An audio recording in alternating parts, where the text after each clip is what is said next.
کیا آپ جانتے ہیں کہ ویلنٹائنز ایک پادری تھا جس نے اپنے بادشاہ کے احکامات کی خلاف ورزی کی اور اسے اس پیدائش میں سزائے موت دی گئی؟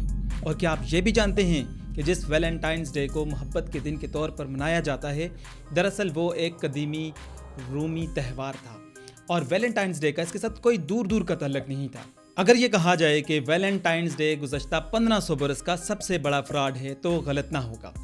حقیقت کیا ہے، فسانہ کیا ہے؟ آج کی اس ویڈیو میں ہم ویلنٹائنز ڈے کی حقیقت سے پردہ اٹھائیں گے۔ ہمارے ساتھ جڑے رہیں۔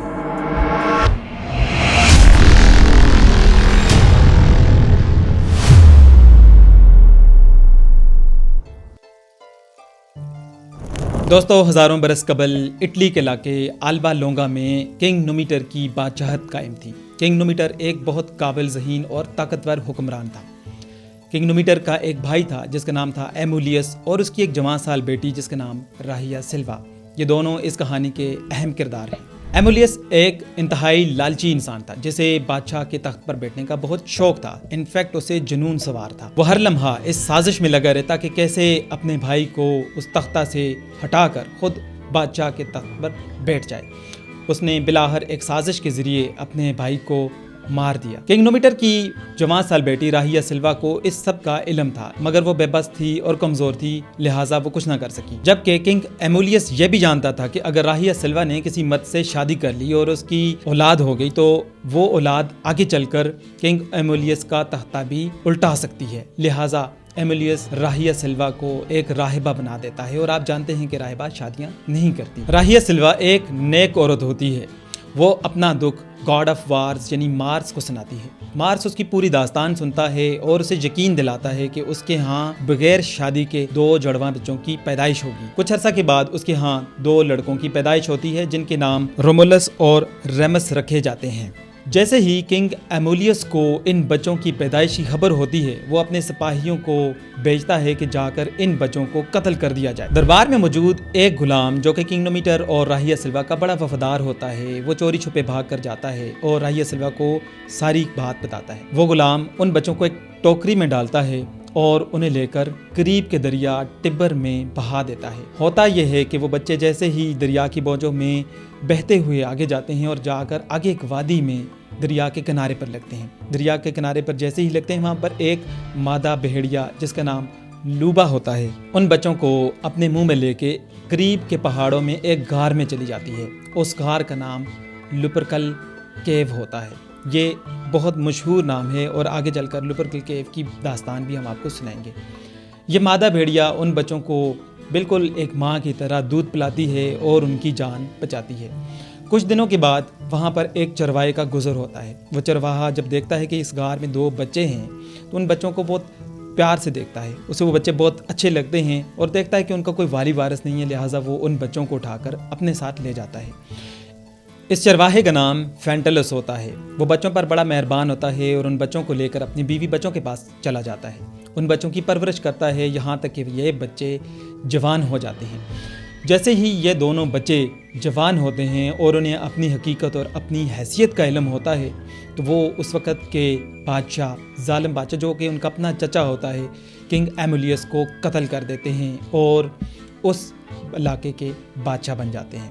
پیارے دوستو، یہ بات یہیں تک نہیں رکتی۔ یہ دونوں بھائی ایک شہر قائم کرنا چاہتے ہیں، ایک نئے شہر کی بنیاد رکھنا چاہتے ہیں۔ رومولس یہ چاہتا ہے کہ یہ شہر پیلنٹائن ہلز کے گرد آباد ہو، جبکہ اس کا بھائی ریمس جو ہے وہ یہ چاہتا ہے کہ یہ ایونٹائن ہلز کے گرد آباد ہو۔ دونوں بھائیوں میں اس بات پر تنازع شدت اختیار کر جاتا ہے اور بات لڑائی جھگڑے تک آ جاتی ہے، لہٰذا رومولس جو ہے وہ اپنے بھائی ریمس کو قتل کر دیتا ہے۔ رومولس پیلنٹائن ہلز کے مقام پر ایک نئے شہر کی بنیاد رکھتا ہے۔ اس شہر کی بنیاد 21 اپریل 753 قبل مسیح میں رکھی جاتی ہے اور اس شہر کا وہ نام اپنے نام کی مناسبت سے رکھتا ہے جس کا نام ہوتا ہے روم۔ جی ہاں، اس جدید روم یا اٹلی کے بانی اس کا نام ہے رومولس، جو کہ اس کی بنیاد رکھتا ہے پیلنٹائن ہلز میں۔ روم کی بنیاد کے ساتھ ہی ایک تہوار کو منایا جاتا ہے۔ اس تہوار کا نام لوپرکالیا فیسٹیول تھا، جو ہر سال کی 15 فروری کو منایا جاتا تھا۔ اس تہوار کی تقریبات لوپرکل غار میں ہوا کرتی تھیں جو پیلنٹائن ہلز کے نیچے واقع تھی۔ یہی وہ غار تھی جہاں مادہ بھیڑیا لوپا نے روم کے بانی رومولس اور ریمس کو دودھ پلا کر پرورش کی تھی۔ اس تہوار کے انعقاد مخصوص مذہبی پیشوا کرتے تھے جن کی عمریں 20 سے 40 سال ہوا کرتی تھیں، جن کو لوپرسی یعنی بھیڑیوں کا بھائی کہا جاتا تھا۔ اس تہوار کی چند اہم اور فرسودہ رسومات تھیں جن میں سب سے پہلے نمبر پر جانوروں کی قربانی تھی۔ لوپرکل غار کے قریب ایک قربان گاہ تھی جہاں پر نر بکریوں اور ایک کتے کی قربانی دی جاتی تھی، جس کی نگرانی مخصوص پادری جوپیٹر کیا کرتے تھے، اور اس کے بعد ان جانوروں کے خون کو مخصوص پادری جن کا نام لوپرسی تھا ان کے ماتھے پر خون کے نشان لگائے جاتے ہیں، اور اس کے بعد ان کو بھیڑ کی اون سے دودھ کے ساتھ جو ہے وہ ڈبو کر ان کے ماتھے کو صاف کیا جاتا تھا۔ اس کے بعد ان پادریوں کو ہنسنے کا حکم دیا جاتا تھا۔ ان کے ہاتھ میں بکری کے چمڑے کے بنے ہوئے کوڑے دیے جاتے تھے۔ وہ ان کوڑوں کو لے کر روم شہر میں بھاگتے تھے، اور مزے کی بات بتاؤں کہ یہ پادری جو ہیں وہ نیم برہنہ یا بالکل برہنہ تھے، نیکڈ تھے، اور وہ روم کی گلیوں میں بھاگتے تھے، جبکہ روم کی گلیوں میں وہاں کی 2 شہزائیں اور پریگننٹ وومنز جو ہیں وہ باہر نکلتی تھیں اور اپنی کمر ان پادریوں کے آگے رکھتی تھی۔ پادری ان کی کمر پر کوڑے مارتے تھے اور ہنستے چلے جاتے تھے۔ لوگوں کا یہ عقیدہ تھا کہ اس عمل سے عورتوں کے حمل ٹھہرتے ہیں اور ان کے آنے والی نسل جو ہے وہ صحت مند اور طاقتور ہوتی ہے۔ اس تہوار میں ایک اور قابل شرم رسم بھی شامل تھی۔ وہ رسم کیا تھی کہ ایک باکس کے اندر جوان لڑکیوں کے نام لکھ کے رکھ دیے جاتے تھے، اور ایک دائرے کے اندر نوجوان لڑکے جو ہیں وہ ایک ایک کر کے اس باکس سے ایک ایک پرچہ نکالتے تھے، جس کے ہاتھ میں جس لڑکی کا نام آتا تھا وہ اس کا مالک تصور کیا جاتا تھا۔ اور مزے کی بات بتاؤں کہ یہ کوئی شادی کی رسم نہیں تھی، بلکہ یہ ایسے خوشی کے موقع پر اپنا رائٹ سمجھتے تھے کہ نوجوان لڑکے جو ہیں وہ نوجوان لڑکیوں کے ساتھ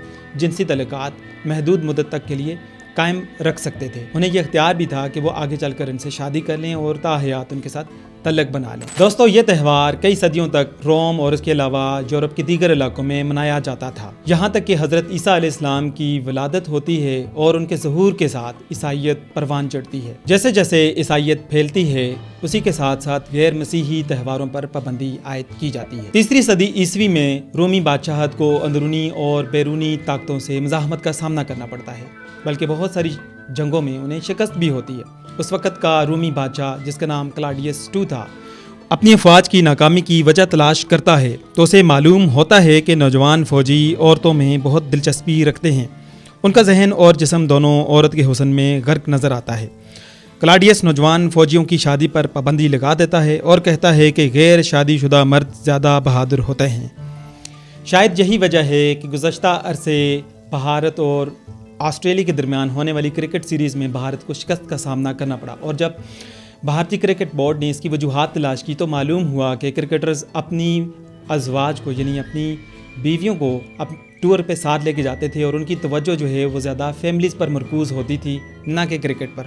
یہ اس کی بڑی وجہ تھی جس کی وجہ سے نوجوانوں پر پابندی لگا دی گئی کہ وہ آئندہ اپنی فیملیز کو دوروں پر ساتھ نہیں لے کے جا سکتے۔ کلاڈیس کے فیصلے کے خلاف ایک پادری جس کا نام سینٹ ویلنٹائن تھا، اس نے نوجوان فوجیوں کی شادی کرنے کا عزم کیا، اور اس نے چوری چھپے جو ہے وہ غیر قانونی طور پر چرچ کے اندر جا کر نوجوان فوجیوں کی شادی کرنا شروع کر دی۔ جب کلاڈیس II کو اس کا علم ہوا تو اس نے ویلنٹائنس کو قید میں ڈال دیا اور اسے سزا سنا دی۔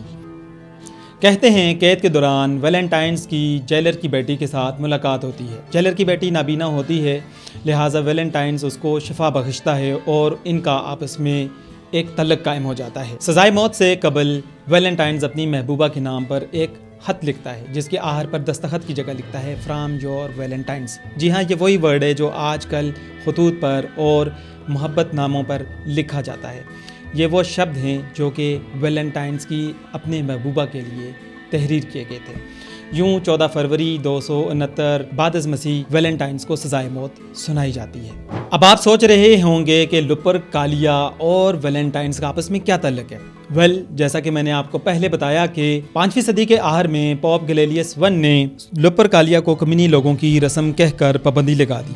شدید عوامی رد عمل سے بچنے کے لیے اور اپنا فیس سیونگ کرنے کے لیے پوپ گلیلیس I نے 14 فروری کو پیار اور محبت کے دن کو منانے کا اعلان کیا، اور بعد میں اسے ویلنٹائنس کے ساتھ منسوب کیا جانے لگا۔ اور یوں وقت گزرنے کے ساتھ ساتھ شاعروں، ادیبوں اور افسانہ نگاروں نے 14 فروری کو محبت اور عاشقوں کے نام منسوب کرنا شروع کر دیا اور نت نئے قصے اور کہانیاں سنانا شروع کر دی جس کی دراصل کوئی حقیقت نہیں تھی۔